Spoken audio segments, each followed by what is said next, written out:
Hello दोस्तों, जय मसीह की। मेरा नाम है विनीश मसीह। ब्यूटीफुल बाइबल स्टोरीज में आप सभी का स्वागत है। आज की वीडियो में हम एलीशा भविष्यवक्ता के द्वारा किए गए एक अद्भुत चमत्कार की कहानी को देखेंगे, जो हमें मिलता है दूसरा राजा उसके 6 अध्याय उसके 1 से 7 में।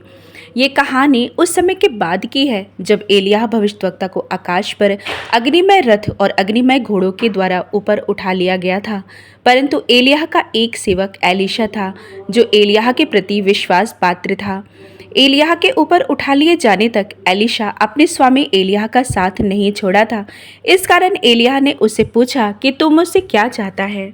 इस पर एलीशा ने उसे उत्तर दिया यह कि तू मुझे अपनी सामर्थ्य का दुगुना सामर्थ्य दे, क्योंकि एलीशा जानता था कि एलिय्याह परमेश्वर का नबी है। इस कारण वह बहुत से सामर्थ्य के काम कर सकता है।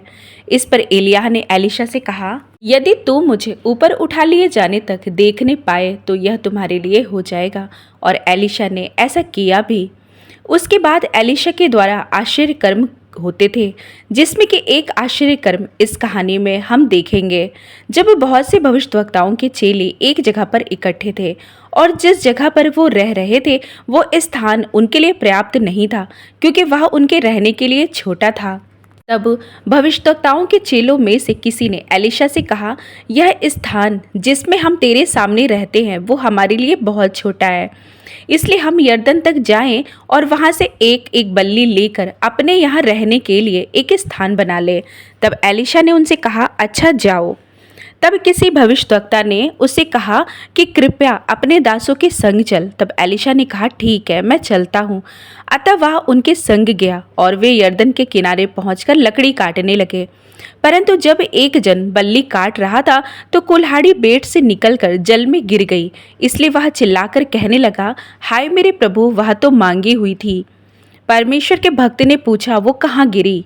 जब उसने स्थान दिखाया तब एलीशा ने एक लकड़ी काट कर वहां पर डाल दिया और वह लोहा पानी पर तैरने लगा। उसने कहा, उसे उठा ले। तब उन भविष्यवक्ताओं में से एक ने जाकर अपना हाथ बढ़ाकर उसे उठा लिया। इस कहानी में हम देखते हैं कि भविष्यवक्ताओं के चेले जब एक जगह पर इकट्ठे थे और उनके रहने के लिए जो जगह था वो उनके लिए पर्याप्त नहीं था, इसलिए एक ने एलीशा से अनुरोध किया कि ये स्थान हमारे रहने के लिए छोटा है, अतः हम जंगल में से लकड़ियां काट कर एक घर बना ले। एलीशा उन्हें ऐसा करने के लिए सहमति दे देता है, परंतु उन्हीं चेलों में से किसी ने कहा एलीशा से कि तू मेरे साथ चल, जिस पर एलीशा भी उन लोगों के साथ चला जाता है और वे सब यरदन नदी के किनारे किसी पेड़ की लकड़ियों को काटने लगते हैं। तभी उसी समय कुल्हाड़ी की बेट जो लोहे की होती है वो बल्ली में से निकलकर पानी में गिर गया। अब तो चेले चिल्लाने लगे और परेशान हो गए। इसलिए परेशान नहीं थे कि कुल्हाड़ी की बेट पानी में गिर गई थी, बल्कि उन्होंने उस कुल्हाड़ी को किसी से मांगा था। अब वे सोचने लगे होंगे कि जिससे हमें यह मिला है हम उसे क्या जवाब देंगे। तब उन्होंने एलीशा को आवाज़ लगाकर सारी बातें बताई, जिस पर एलीशा ने उनसे पूछा कि बेट कहाँ गिरी है।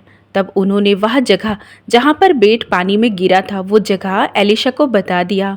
तब एलीशा ने उसी जगह पर एक लकड़ी डाल दिया।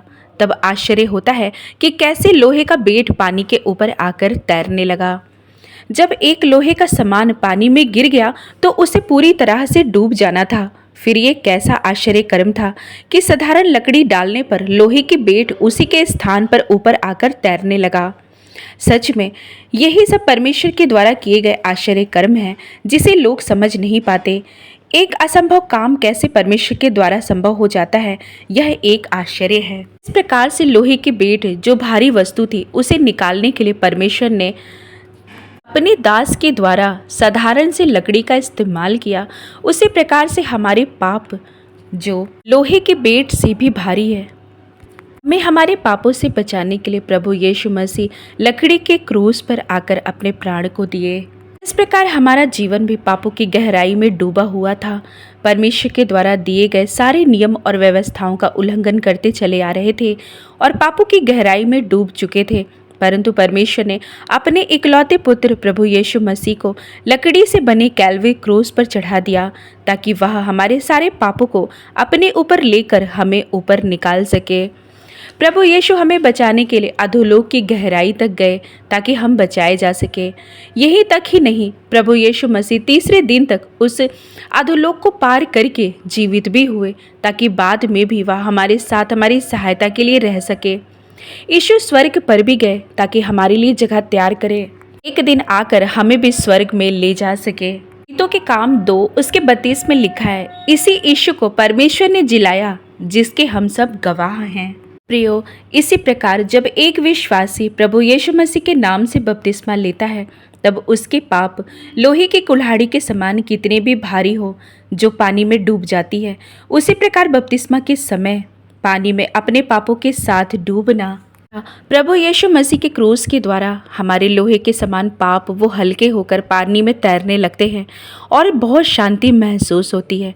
जब तक हम अपने जीवन में प्रभु यीशु के क्रूस पर बलिदान को याद कर अपने साथ नहीं लेकर चलते हैं, तब तक मुसीबत लोहे के समान भारी होकर हमें डुबाने का प्रयास करती है। प्रियो, आज चाहे किसी भी प्रकार का भारीपन हो, चाहे कर्ज का, बीमारी का, घर का बोझ, अधर्म का बोझ, व्यवसाय की चिंता या फिर पति और बच्चे की चिंता, इन सब में परेशान है तो प्रियो, इन सब भारी बोझ को प्रभु यीशु के क्रूस के पास लाइए, अर्थात अपने घुटनों के बल होकर अपने सिर को झुकाए हुए, अपनी नज़रों को यीशु के सामने नीचे किए हुए और अपने हाथों को आज प्रार्थना में जोड़ दीजिए और अपने बोझ को अपनी आंखों से बहने दीजिए। विश्वास करिए, यीशु का क्रूस पर बहाए गए लहू के द्वारा आज आपके बोझ भी हल्के होने वाले हैं। भरोसा रखिए अपने परमेश्वर पर। मैं भी अपने सारे बोझ को जब यीशु के सामने रखी और उन्हीं के चरणों में समर्पण किया, उसी दिन से परमेश्वर ने मुझे अपनी आशीषों से भरना शुरू कर दिया। परमेश्वर कभी भी नहीं बदलने वाला परमेश्वर है, वो आज भी हमारे साथ है। यशाया 41:10 में लिखा है, मत डर क्योंकि मैं तेरे संग हूँ, इधर उधर मत ताक क्योंकि मैं तेरा परमेश्वर हूँ। मैं तुझे दृढ़ करूँगा और तेरी सहायता करूँगा, अपने धर्म दाहिने हाथ से मैं तुझे संभाले रहूँगा। हमें संभालने वाला परमेश्वर आज हमारे साथ है। आपके सारे आंसुओं को परमेश्वर अपनी कुपियों में रखते हैं। आपकी सारी प्रार्थनाओं को सुनने वाला परमेश्वर आपकी सारी आवश्यकताओं को पूरा करे। आमीन। प्रियो, आशा करती हूँ ये वीडियो आपको पसंद आई होगी। अब इस वीडियो को मैं यहीं पर समाप्त करती हूँ। अब मैं मिलती हूँ आपसे अपनी अगली वीडियो में। आप सभी भाई बहनों को प्रभु यीशु मसीह के नाम में जय मसीह की।